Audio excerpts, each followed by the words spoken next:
Hello everybody and welcome to a special edition of Moonshadow Reviews. I'm your host, Moonshadow Mystery, and before I begin I want to say, spoiler warning ahead. You have been warned. Please don't let me hear any complaints about it.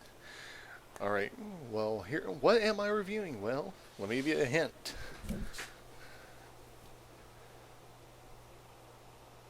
For those of you who may not know who these characters are Pinkie Pie, Applejack, Fluttershy, Rarity, Rainbow Dash, and Twilight. Specifically from Equestria Girls. Why am I wearing this shirt? Why am I showing you who these characters are? Because today I am reviewing, or they're not really reviewing, these are my first thoughts on Equestria Girls 4, Legend of Everfree. So let's get to it. What can I say about this? Considering I have a very special connection to the Equestria Girls franchise, I was blown away. The first movie is what got me interested into seeing what My Little Pony was all about to start with, and this one blew me out of the water. I only had a couple of little spots I didn't care for, but we'll get to that in a minute. The opening song. I mean, we've all seen the first few minutes due to the previews leaks over the past few months. So we all knew that there was going to be, an internal conflict with Twilight involving Midnight Sparkle. No big deal. The opening song, I loved it. It had a total Camp Jamboree vibe. And it's the titular Legend of Everfree song. But I loved it. It had a very simple, very upbeat, let's all go to summer camp vibe, and it just really got me pumped and in the mood for it. The setting was good. There was a lot of great detail, smooth, fluid animation, some hilarious animations for the character faces. I loved it. What to say about the new love interest in Timber for Twilight Sparkle? While I'm still partial to Flash Sentry for the Pony Twilight, and I hope that the series as a whole will go into some details with that, with the Pony Flash Sentry and Princess Twilight. I actually liked this Timber character. His color scheme had a similar vibe as what Flash Sentry's does to Twilight. So they bounced off each other well. He had a good personality. I liked the twist they were going to make him seem like the bad guy, only to have him turn out to be, the voice of reason. Well, a voice of reason. The voice of reason is a different reviewer, different content creator on a different channel. If you've not seen his work, I urge you to see it. He is entertaining, he's insightful, and he's a pretty good guy. But moving on. Timber's sister, Gloriosa, really chipper, not quite as chipper as Pinkie Pie, but chipper enough in a way that it's a little unsettling. Maybe that's just me, maybe I just need to learn to open up and be around more people. Possible. Filthy Rich. What to say about Filthy Rich? He's a little bit more mean-spirited than the pony version. That seems to be the case with a lot of characters. Well, off and on with a lot of characters. Some characters that are jerks, or used to be jerks in the pony world, are a little bit nicer in the human world, and vice versa. But I don't know. His human form, it was a little off-putting to me. I don't know what it was about it.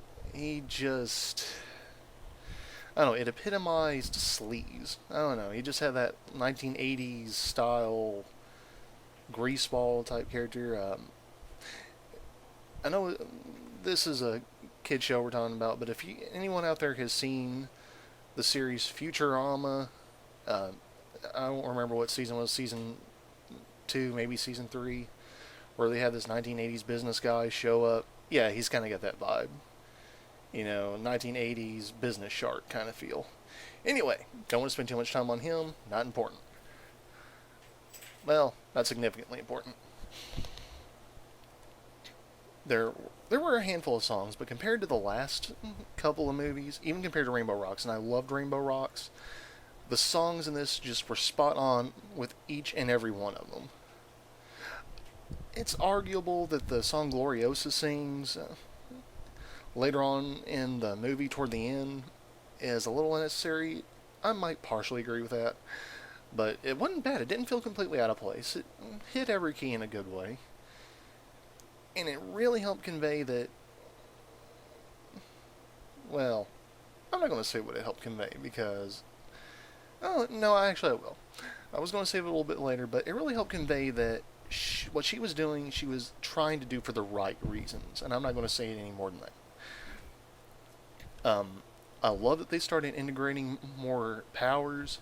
Honestly, with it being Camp Everfree, I was hoping there was going to be some connection between the Everfree Forest and the Pony World, and Camp Everfree in the human world. Well, we got a little bit of a hint at that with the Crystal Caverns and the return of the elements of harmony in their shard forms. I loved that. I loved that twist. I love that there were 7 of them as opposed to 6, which means maybe there's a hidden one that no pony knows about in the equestrian world. Maybe we'll see it in the series. Maybe we'll see it in the following movie. I don't know. I hope there's another movie. I'm going to say that they were kind of hinting that there might be another one to answer questions that they left off with. They seem to do that a lot, but we can't be for certain. But anyway, loved a lot of it. It really had this just almost slice of life feel to it, but in a really good way. Nothing really felt out of place. Nothing really stumbled. It just really all worked together. And Derpy, Ditsy Doo, Muffin, whatever you want to call her, they gave her a speaking role. This is the first time in Equestria Girl she's had a speaking role. It was a very limited speaking role, but it was significant enough that I loved it. Again, the songs. All the songs hit all the notes. If you're wondering why I just turned around, my dog is down here with me, and he just kind of ran into the other room. I don't know what for. He does this kind of thing sometimes, but the songs hit all the notes. And specifically, the Midnight in Me that Twilight sings, oh my gosh, I got chills in a very good way. It was just a really powerful, emotional song, and literally goosebumps. I could not have been more excited about it after that. And I love that toward the end it comes full circle and we see her confronting her fears head on with the main 7, well, the rest of the main 7, right there with her. Loved it.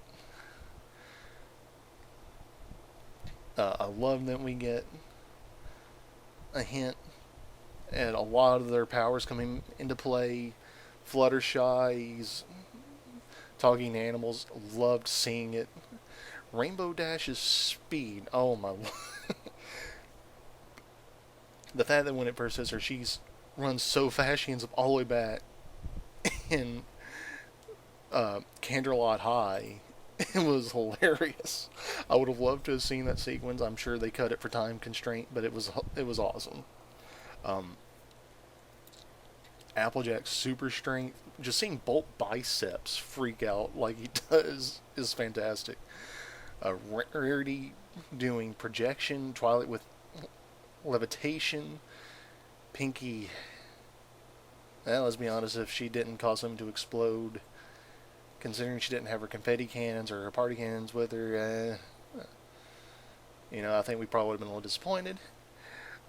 Honestly, I'm just glad they didn't give her like super Deadpool powers. I mean, she breaks the 4th wall enough in Equestria, and apparently she can defy gravity now. Moving on. It just all came together really well. I loved the misdirection involving Timber Spruce. I almost couldn't remember his last name, but I loved the misdirection, trying to make it seem like he was the one trying to do everything. I love the idea of the camp gift. That's what a lot of summer camps do, and I love the idea that they all came together and decided, we're going to fix something that's been broken for a while that needs fixing, and that's going to be our gift. I love the thought behind it. However, that brings me to one point that has been a negative for me in almost every single Equestria Girls movie. Rarity. I love Rarity. I love the pony version of Rarity.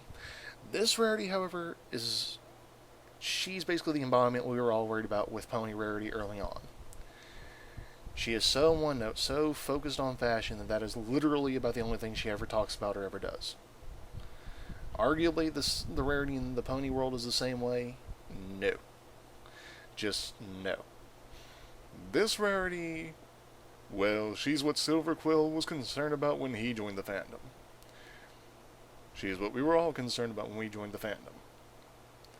The pony rarity breaks boundaries, this one builds them back up. But, moving on. And, in the words of Brawny Buck, priorities, rarity. Priorities. Always calling the runway. Ugh. Anyway, we get to the big reveal that the elements of harmony have, I guess, since the ponies have become the elements of harmony incarnated in the equestrian world, that now they have transferred into the human world. I don't know how that goes. I really hope they explain it later. And apparently Gaia Everfree, excuse me, sorry about that, sinuses a little bit. We're transitioning from summer to autumn, and it's just bothering me a little bit with my sinuses. I'm trying not to do that too much. But Gaia Everfree, there's never really been any... They kept talking about this big camp story, but at the same time, I was really hoping it would pay off. Like, we would get some hint, some backstory. And we still might, you know. We've never really touched on the lore of Everfree aside, out of anything other than the comic books. And in the comic books, the deer in the hidden Oak City are the ones responsible for maintaining the Everfree forest and controlling its spread and the creatures within it.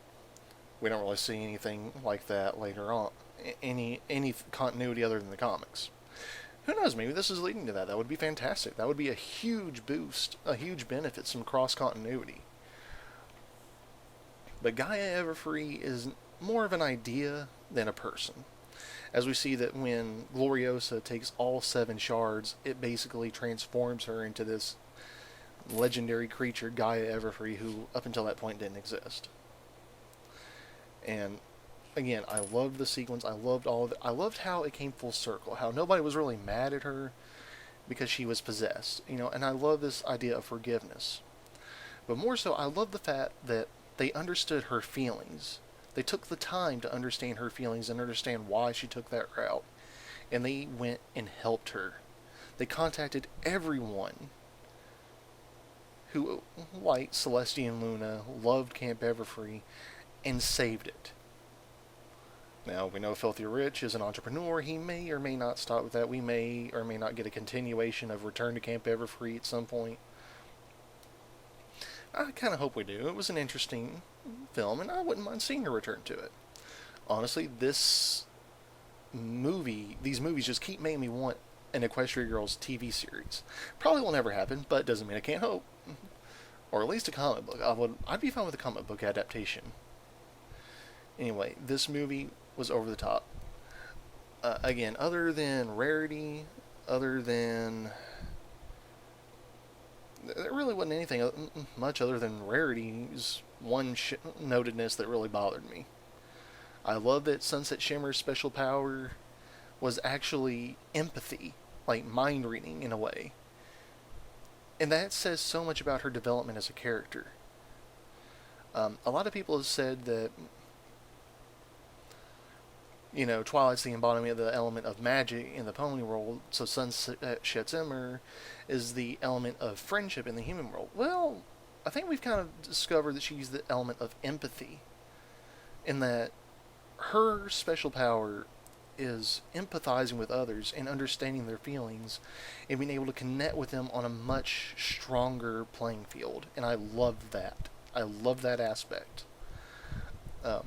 Again, I really didn't have any major complaints about this. I mean, this, compared to the Friendship Games, which it was a good movie by any means, it was, I think we all kind of agreed it was like the dead last. I mean, it was good, wasn't great, semi-forgettable, but not really forgettable. This movie, Equestria Girls 4, has just blown them all out of the water. It has taken the top of the charts for me. I loved it. And again, since I have a little bit of a bias, since I have the Equestria Girl series to thank for me joining the Brony community, the fandom, and I'm so thankful for it. So glad I got to see it a little bit early, thanks to it releasing early in Brazil. I got a live stream to the television premiere in Brazil on Discovery Kids, and just boom, loved it. Totally pumped, totally excited. I really wanted to get my thoughts together, but I was too excited to, so here I am. This was just fantastic. And more, and going back to Timber and the new romantic love interest for Twilight, I feel so bad for Timber. I do. At least toward the end. I liked the gradual build-up. I liked that it wasn't a full-on Twitter-pated kind of thing for Twilight, that, she liked him, he liked her, but at the same time she was dealing with her own emotional stress and couldn't really commit to it right away. I liked that Sunset Shimmer, I love that while she was suspicious of him, she wanted to give him the benefit of the doubt, for Twilight's sake if nothing else. She wanted to get her facts straight before she jumped the gun. And poor Timber. We thought for sure we were going to see Twilight and him kiss, and then third wheel, sister. And it's like, what the heck? Like, really? It's like, worst possible timing ever. You know what? Let's try that again. Let's bring a little minor segment of Moonshadow Imitates in here for a second, and let's do a little bit of comment. The worst wingman ever. Yeah, could have done better, but loved it. I'm real. While I love the idea that it did just like it did in Equestria, where the element of harmony shards became accessories for our main 7. This brings me to the one other aspect that I really I'm on the fence about. It's an interesting concept, and at the same time, I don't care for it. The new costumes to go with their powers. I mean, I love that the elements let them pony up at will and help them control their powers now, but the costumes, the Sentai costumes, it was not necessary. I would have been just fine with, maybe a more developed transformation sequence. And at the same time, I don't know, merchandising. I mean, DHX Media, Vancouver, and Hasbro, yeah, merchandising. Which brings me to another point that I'm not really upset about, but I'm a little disappointed. I was really hoping that we were going to see Sunset Shimmer having ascended and become full-on Alicorn status after what happened in Friendship Games. Nope. Apparently they are connected to their human world parts are connected to the pony parts and vice versa. So, no. Our human world Twilight is apparently an Alicorn. For no reason other than the fact that Pony World Twilight's an Alicorn. A little bit disappointed by that, but what are you going to do? I mean, it's not a deal breaker, but it just kind of... I guess I had my expectations a little too high. But anyway, that's my basic rundown of Friendship... Not of Friendship, of Equestria Girls Legend of Everfree. Those are my first thoughts. I'm sorry it took nearly 20 minutes, but this was an amazing movie. Right at about an hour and 10 minutes long, arguably one of the longest of the movies so far, but it was a heck of a payoff. I'm so glad I got to see this from early premiere in English. I'm so glad that it premiered both in English and in Brazilian/Portuguese, and that I got to see it live. I'm so grateful for that fact. I was honestly getting a little nervous waiting for it to air on Netflix, because I knew it was supposed to air on Netflix, but it's just boom, mind blown. Loved it.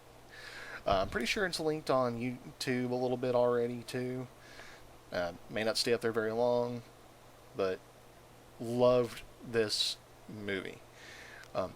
If the Friendship Games made you concerned about where Equestria Girls was going, this will definitely change your mind. Now, we do get a post-credit sequence, and speaking personally, I was hoping we were going to see a hint at the real human Sunset Shimmer.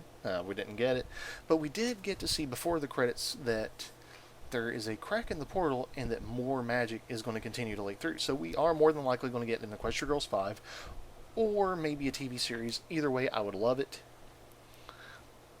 But our post-credits sequence, all I can say is, why, Pinky? Why? You know your powers causes explosions. Why would you throw something on the dot? That was like the 4th or 5th time they had to rebuild that thing.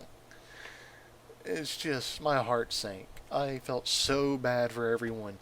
And I do mean everyone. Every single camper who was there. And it seemed to be the higher class, like the senior class of Candlelight High, are going to be senior class, because we didn't see any of the CMC, we didn't see Zion and Tiara. It seemed to be all the oldest members of the school who showed up, and they put so much work and effort, and it just broke my heart to see that destroyed. Oh, Pinky. I love you, Pinky, but that was just sad. That was sad. But I want to take a brief moment before I conclude this video and go back to talking about Twilight's love interest, Flash Sentry. We get to see Flash come to grips with the fact that him and Twilight, well, him and this Twilight are never going to happen. And he takes it a lot better than I expected. He's still moping a little bit, but we get to see a real sincere moment where him and Sunset Shimmer reevaluate things. She shows that she's a true friend. She is truly trying to make up to everybody, including him, and she helps him accept that he needs to get over Twilight. And more importantly, we get to see that he has truly forgiven her and he wants to be friends and start over. Who knows, we may see Sunset Sentry. I have a little bit of issues with my S's and the SH sounds. I don't know what it is today. But, I mean, I'm not going to complain about it if it happens. I would have liked to have seen more of their dynamic in the first movie. I don't know. I guess it's just time constraints again, but I like that they touched on a lot of things. And I like that they didn't really hammer the whole no offense thing like they did in Rainbow Rocks. That got old really fast. And I really, really liked how Sunset continuously was emphasizing to Twilight, hey, I've been there, I've got your back, if you need to talk to anyone, I'm here. It was wonderful, it was a good way to go with it. Really happy she did. And honestly, this hit on so many levels. I loved it. You really feel bad for Twilight, you know what she's going through. You see that even though she was initially so curious about magic, she was so scarred by Midnight Sparkle that now she's afraid. And you really feel for her. And it's so great. This brings me to Sunset Shimmer's song. The magic's a part of you. A very powerful solo vocal song. Just really dynamic, really strong, really heartfelt, and it just brings everything together. Works so wonderfully. And that brings me to another strong point of this. Exposition. Almost no exposition. I mean, they really tackled the show don't tell with this movie. I mean, I know I'm closing in at almost 25 minutes long, but I just can't stop. I loved this movie, and it's just amazing. But anyway, again, I'm nearing 25 minutes. I better come to an end with this and save the rest of my thoughts for the second, third, fourth viewing when I finally get around to doing an anime proper video for this. A proper review where I've taken the time to analyze more. If you enjoyed this video, if you enjoyed hearing my first thoughts on Equestria Girls 4 Legend of Everfree, please click the like button down below. If you didn't care for this video, please feel free to click the dislike button. If you want to see more videos like this one, and if you're looking forward to seeing what other content I can produce in the future, please click subscribe. If you have any comments, any thoughts, any suggestions, any critique of any kind, please leave it in the comment section down below. I look forward to reading it, and I look forward to trying to reply to it as quickly as I can. This has been Moonshadow Mystery with a special live action review saying Don't go changing for anyone but yourselves. Thank you, everyone. Have a good night.